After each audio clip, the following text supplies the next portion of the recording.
জিনিসটা কি আমি আপনাকে জিনিসটা বলি, আমি এটা খুব চাই, ভাই আমাকে কথাটা বলেছেন, এটা আমাদের হওয়া উচিত, but we have to be very careful যে আমরা কাকে কাকে ওই নামগুলো সম্মান দিচ্ছি। বিকজ একটা নাম দিয়ে দিলাম, আরেকজন কষ্ট পাইলো, তো হয়তোবা যখনই যারই নাম দিই কেউ না কেউ এটা নিয়ে একটা অবজেকশন থাকতেই পারে। তো এটা নিয়ে আমরা প্ল্যান করছি যে আসলে কোন ফরম্যাটে যাব, হোম টাউনে হোম প্লেয়ারদের নাম দিব না ন্যাশনাল স্টেডিয়ামে ন্যাশনাল প্লেয়ারদের নাম দিব। আবার কিছু এখানে অর্গানাইজার্স আছেন, তাদের বাংলাদেশ ক্রিকেটে ম্যাসিভ কন্ট্রিবিউশন, তাদেরও নাম থাকা উচিত আমি মনে করি।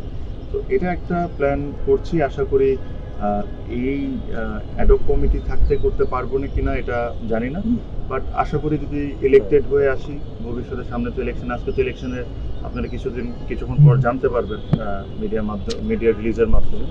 ইলেকশনের প্রক্রিয়াটাও আমরা আজকের দিন থেকে শুরু করে দিয়েছি, আজকে আমরা ডিসিশন নিয়েছি, এটা আপনারা মিডিয়ার, যেহেতু আমি এটা নিয়ে কিছু বলতে চাই না, প্রেস রিলিজের মাধ্যমে জানতে পারবেন। বাট আশা করি যদি আমরা ইলেক্টেড হই, এটা আমার খুব ইচ্ছা, আমার কাছে মনে হয় যে বাংলাদেশের ক্রিকেটাররা ডিজার্ভ করে।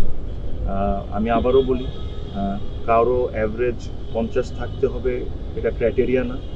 আমাদের ওই সময় যারা খেলেছেন তাদের যদি অ্যাভারেজ 10ও হয়ে থাকে, বাট ওই 10 রানেরও কন্ট্রিবিউশন ওয়াজ ম্যাসিভ ওই সময়ের জন্য।